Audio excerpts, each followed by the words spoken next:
We continue with you with another great prophet.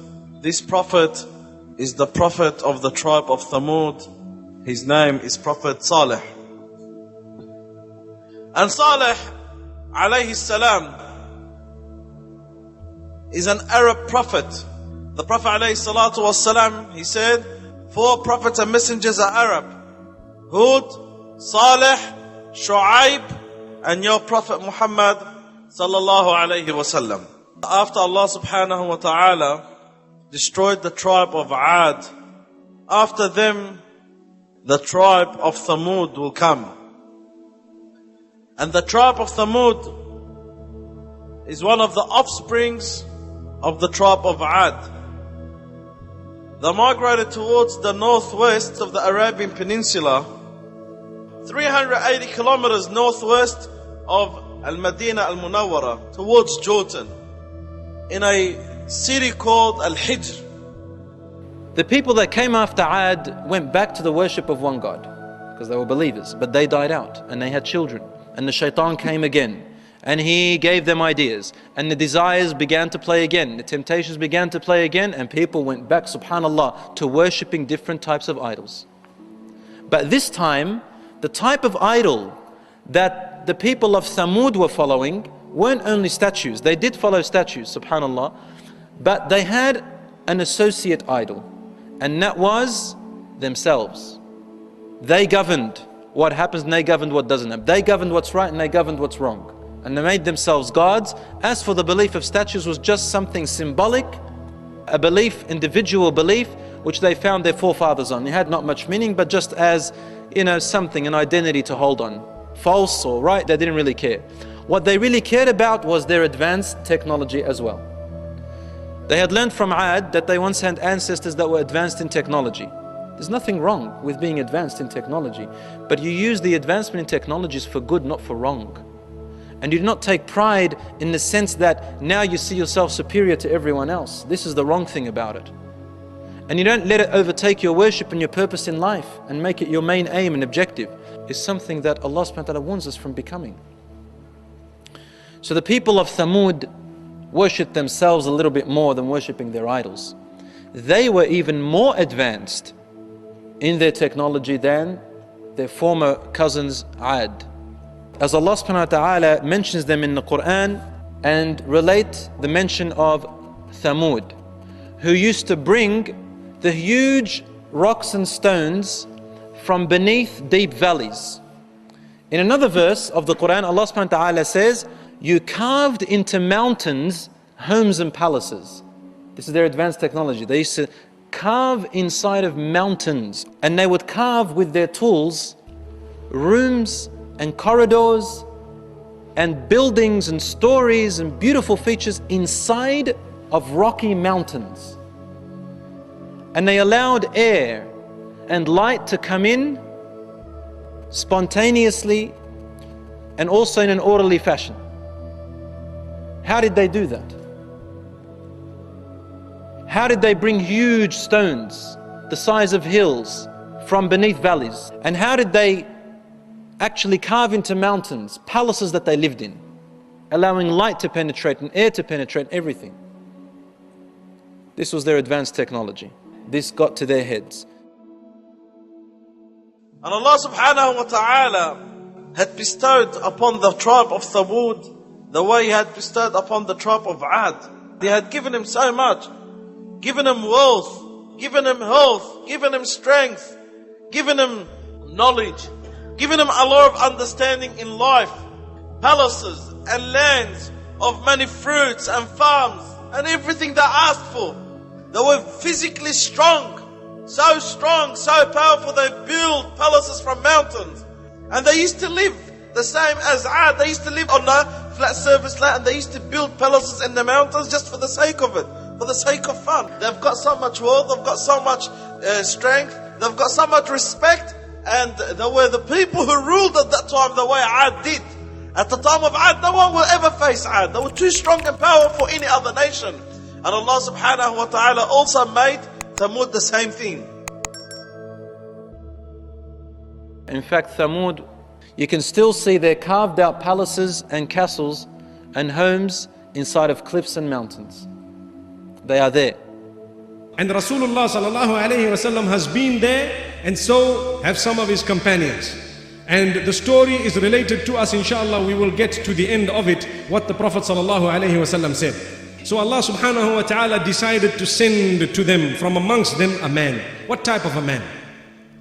A man who was also from a wealthy family. A man who was also from a very well looked up to family. Not just an ordinary person from the low caste of people. No, a person who had very high standing in society and community. So much so that he was a man whom they were preparing in order to appoint as their leader. They wanted to appoint him as their leader because he was one of the most intelligent from amongst them. Saleh alayhi salatu wassalam. So Allah subhanahu wa ta'ala says, to the people of Thamud, we sent to them their brother, Saleh. May Allah's peace be upon him. What is meant by their brother? It means he was from amongst them. He says, "O my people, worship Allah alone. You do not have anyone worthy of worship besides Allah subhanahu wa ta'ala." Look, this is the same message that Allah subhanahu wa ta'ala sent with every single messenger. So Allah subhanahu wa ta'ala says that Saleh told his people, look at the gifts of Allah upon you. Allah subhanahu wa ta'ala has established you on earth, and He has granted you growth on this earth. So seek forgiveness to Allah and return to Him. Then Allah subhanahu wa ta'ala will answer your call. Allah is indeed very near and He will respond.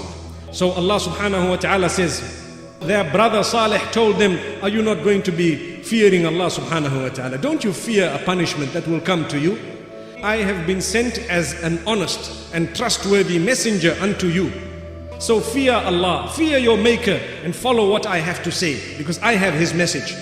I am not asking from you any cent, nothing, no recompense at all. My reward will be with Allah.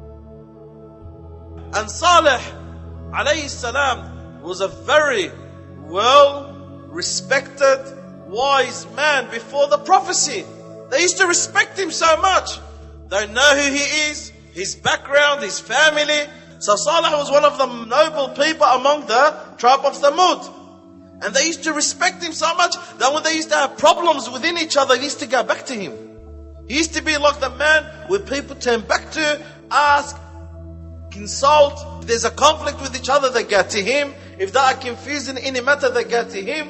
Until Allah subhanahu wa ta'ala chose him for this great job. When he alayhi salam started to call him to Allah and to worship no one but Allah, they said, "O Saleh, you used to be a respected, honorable person among us. What happened to you?" In other words, what happened to you? Why did you go crazy all of a sudden? Same thing with Muhammad sallallahu alayhi wa sallam. Before the prophecy, they call him a Sadiq, Al-Amin. No one is more trustworthy than Muhammad. No one is more honest than Muhammad. No one is more respected than Muhammad. When Muhammad came to them and said, worship no one but Allah, they said, you're no longer trustworthy and you're no longer honest. We used to have so much hopes in you, O Saleh, before this. Now, what happened to you? You are coming with a new call that we haven't heard from our own fathers.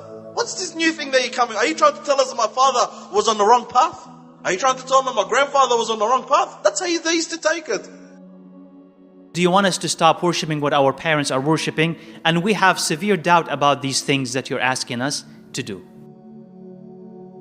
He reminded them, "O my people, remember that Allah has made you successors after the people of Ad, whom He destroyed.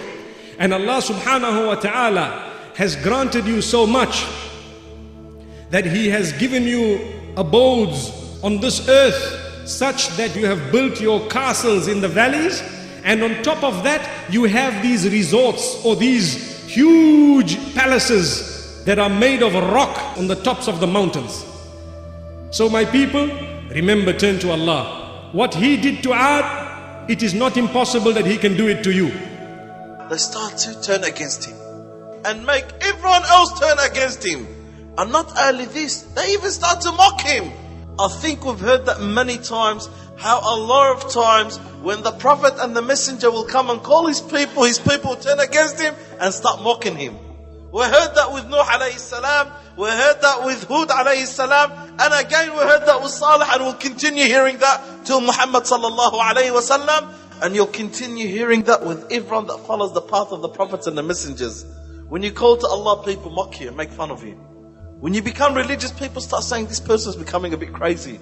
So they said, what guarantee do you give us that you are calling for the right thing? Maybe you are from among those who work with magic. You're a magician. You are from those who either works with magic or a magician has thrown a spell on you. So either way, you're either a magician or someone who's got magic on him or has got spell on him. There were some people who started listening to him. Few people started listening to him, and he started having a following. But who were they who followed him? The poor. So then they told him, a man just like us, one of us, we should follow him? No, this is a human being like us. What's the difference between us and him? And then they told him, out of all people, Allah could have not chosen except you. Why isn't it me? Why isn't it him? Why isn't it the leader Fulan? Why isn't it that rich person? Out of all people, you? And that's the same thing that told the Prophet Muhammad sallallahu alaihi wasallam.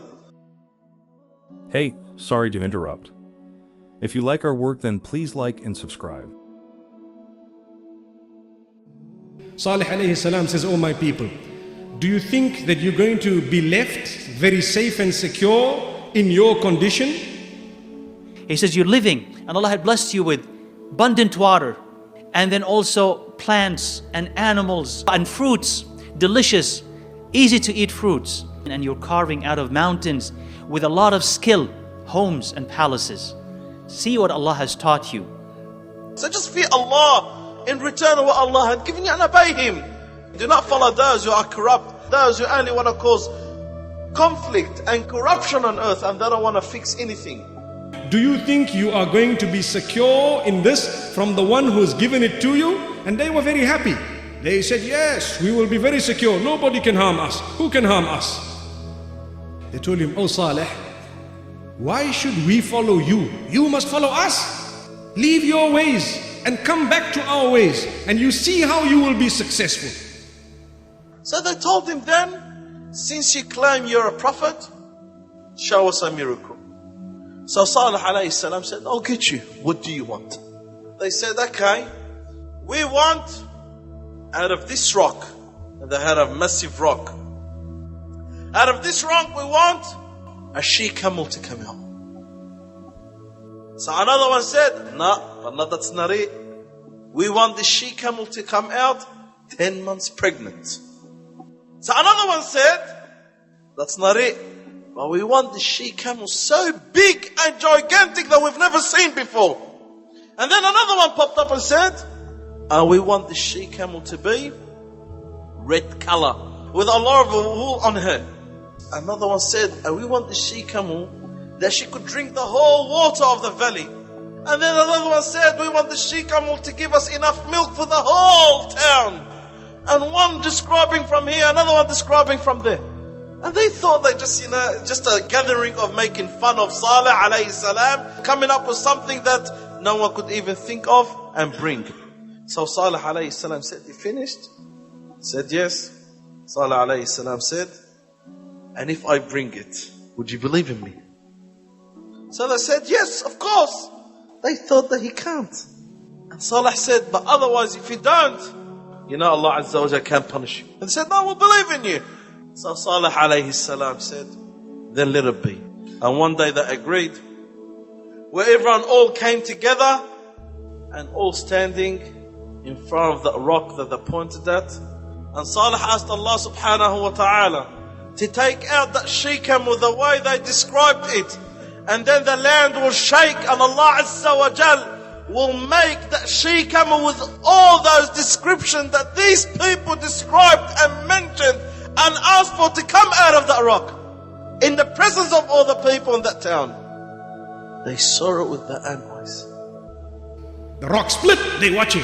A camel came out of it, they're looking at it.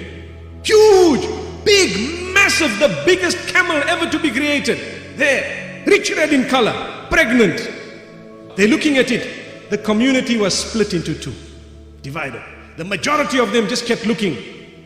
What would they say now? They say, look, this is magic. But what happened? Some of the people started accepting. Said, no, we believe you are the messenger. Allah is one. We don't want to worship anything besides Allah. So it started working. Community divided into two. The numbers started increasing. When they saw this before their eyes, the Messenger ﷺ, Saleh, said to them, this is the she-camel of Allah. It doesn't belong to anyone. It's not born from any other camel, it's Allah's camel. This is the she-camel of Allah for you as a sign, as you have asked. You have to now leave it. God has made a condition. You're not allowed to harm it, you're not allowed to touch it, and you have to leave it to graze wherever it wants. Also, since you asked for it to drink from your well, as you requested, you have to leave the well for one whole day. No one's allowed to touch the well. The she-camel has to drink. And so the she-camel drank for one whole day and it finished all the water. The next day, as the water built up, the village gets to drink. So one day she-camel, one day the rest of the city. The she-camel would live among the people of the town. He used to live on the mountain. The day where it's turned to drink from the water, come down. I will drink the whole water in the world. Enough for the whole town. And the next day, the people of the town will come and drink from the water. And that she-camel used to give them enough milk for the whole town. And then that she-camel gave birth and had another camel. So what happened? Those who became believers, their belief increased, and the disbelievers, their disbelief increased. It is reported that because it was there every day for them to see, every day a few people were coming onto the right path, because every day they're witnessing this camel, they're seeing it's huge, it's powerful. And Allah subhanahu wa ta'ala says, when we sent Saleh to his people, to Thamud, with the message to worship Allah alone, behold, immediately they were divided into two groups, a group for and a group against. They were arguing with one another. They went up to the followers of Saleh and they told him, is it true you became from the followers of Saleh? So they said, yes. So the non-believers said, we deny what you believe in. We're not going to follow what you follow. And then they got together. And they realized, looks like that Saleh is getting more followers. This she-camel turned out to be an advantage for him, disadvantage for us. We thought we were making fun of the guy. It turned out to be true. And what's this? We can't live with a camel that one day it's a whole day for her, she drinks, and then the other days for us.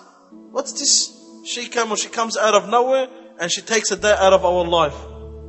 And the other thing is, we can't even graze our farms anymore. When this she-camel walks, our cattle, our bulls, our cows, our camels all run away from her. What are we going to do? So they said, we're not going to accept that. Let's get together and destroy this she-camel. And let whatever Saleh says, let it happen. He's only someone who's got some magic or spell on him, or someone that's becoming insane. So they got together and they agreed to kill that she-camel. They were 9, they used to get together, drink alcohol, cause corruption, and they used to be very well-known, corrupt group of teenagers. So they got together and they agreed to kill that she-camel. And after killing that she-camel, kill the son or the daughter of that she-camel. And then they plotted and they spoke to everyone in the town. If we kill that she-camel, would you stand with us or against us? We stand by you. Went to another person, you stand with us or against us? We stand by you. They plotted and planned and plotted and planned, and they went around and spoke to everyone, especially those who have influence in the city. We will be doing this. Are you going to stand with us or not? They said, we stand by you. So they went after getting the support of the people of the town. So it wasn't just them 9. They had the support of the people of the town. And news started spreading that people are deciding to kill the camel. So Saleh alayhi salam warned them again. You dare touch the camel. If you touch the camel, there will be punishment coming. It will overtake you. So it was a huge camel. Even the people were slightly frightened, although they were huge themselves. So this one man goes to the front of it. He threw an arrow into the front leg of this camel. And the other man went in and he slit its muscle. And a few of them went in when it dropped and they killed it. They said they could hear its sound from the hills to the city. And then its baby began to cry, and they also came to it and killed it. And after killing it, they start to slaughter it and start spreading the meat to everyone. And everyone ate from that she-camel, except Saleh and his followers. Who heard Saleh alayhi salam? He ran to the city, he ran to the town, looking to stop these people. But unfortunately it was too late. People were sitting down, eating the meat of that camel. They said, "Oh Saleh, here is what we've done to this camel. Now bring the punishment that you were promising us." So Saleh said, "You have 3 days. Enjoy the most out of those 3 days. This is a promise. There's no doubt in it." So they said, "Do what you want to do." Now they looked at their houses, they were happy. They said, "What is Allah going to send to us? Floods, we have something so high, so strong. Can He send to us a wind? We have home made of rock." And so on. They were so happy. These 9 people got together. And what did they do? They swore an oath between the 9 of them that tonight we want to kill Saleh and his whole family. And in the morning, we will tell everybody that we don't know anything. We will pretend like we are one of them. So Allah says, they planned their planning and we planned our planning. Take a look at what was the result of their own plot. They plotted the downfall of the one who was bringing them towards goodness. And Allah says, we in return destroyed them completely. And Saleh alayhi salam was instructed by Allah subhanahu wa ta'ala to leave the place, because now the punishment was going to come. These people were happy, they got rid of the man.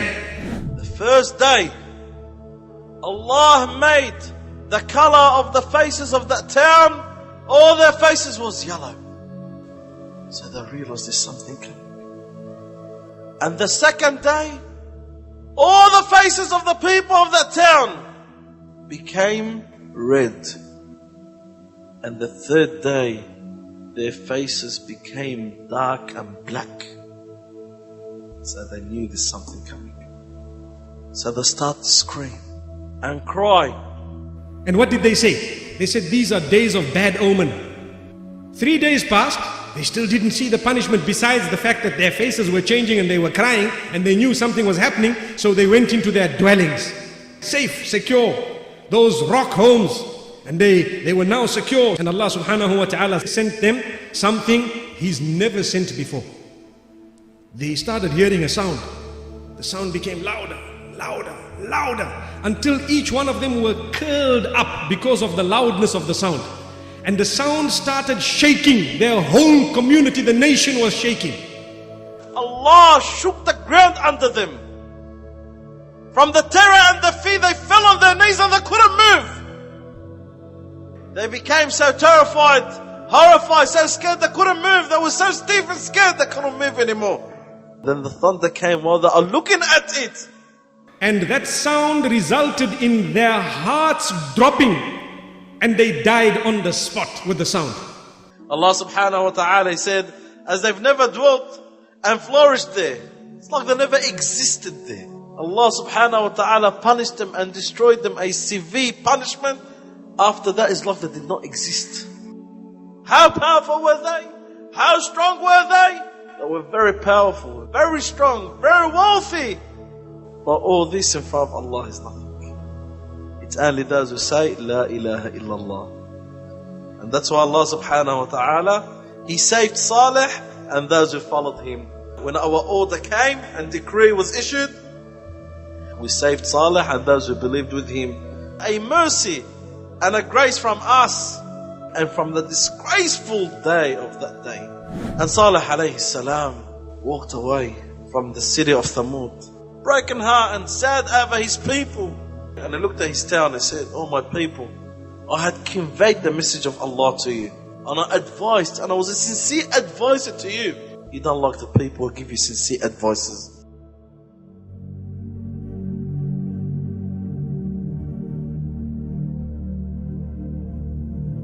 When Rasulullah ﷺ passed through it, he found that there were people ahead of him some Muslims. And he had told them what? He said, do not draw any water out of that well of Thamud. Do not drink from their water. They said, O Prophet of Allah, but we took out some water. We made some dough out of it and we have it in our vessels. He said, as for the dough that you made, do not eat it. Feed it to your animals. The water, spill it. And only drink from the well that the camel used to drink from, not from the other wells. He says, do not enter their area unless you are crying, lest you will be harmed in the way that they were harmed, or be punished the way that they were punished. Then the Prophet ﷺ took his clothes and he covered his head with it, and he rode his camel and he rushed outside. He passed through it as quickly as possible. So it's not a place for you to go, and take pictures and take selfies and whatever. That's not a place for you to do so. He said, sallallahu alaihi wasallam, if you're gonna go through it, if you have to go through it, you be crying. You have to remember Allah's punishment. This is the place where people were punished. And any other place that people were punished in it by Allah Azza wa Jal, you have to do the same thing. It's not a tourist attraction. You are allowed to go there to learn a lesson, nothing else.